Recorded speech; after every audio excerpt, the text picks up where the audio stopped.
the End is the 8th and final album from the iconic group The Cranberries. It's a celebration and testimony to the life and creative work of lead singer Dolores O'Riordan, who died on January 15th, 2018. And I guess the hardest part for us was we were getting ready to go in and record this album.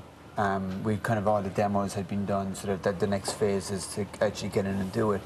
So she was very, very excited about that, and like literally a day or two before speaking to her about the plans for the future.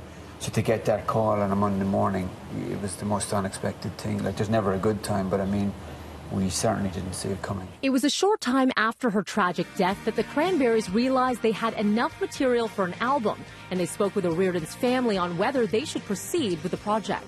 Maybe about a month or so later, we kind of started listening through just to see. We didn't even realize how many songs were there. We kind of thought, okay, there might be enough for an EP maybe.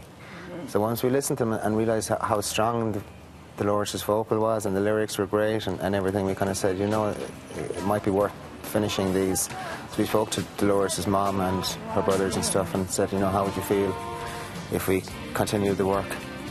They were kind of relieved almost. You know, they said it would be great because they knew that she was really looking forward to this album.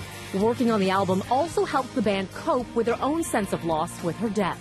It's really hard to imagine that time now without doing this, how you would have dealt with it. Because we probably all would have been in separate places, but at least we were together. There was the three of us and Stephen Street, who's produced most of our albums, and it gave us something to focus on for that time. And it's only when they'd all finished and you went home and you kind of started to kind of realise what it was you've just done, and you listened to the songs and the music, you know, it definitely helped in the process. It's still very early days. There's still days where you still can't believe it, but right now, I think looking back on it, it's definitely was the right move.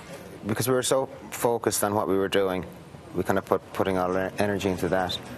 And then Stephen would like solo Dolores' voice, maybe do some EQ or something like that, and you just hear her voice on its own with nothing else in it. It just really hit you then. The Cranberries' In the End drops April 26th. For Entertainment City, I'm Melanie Ng.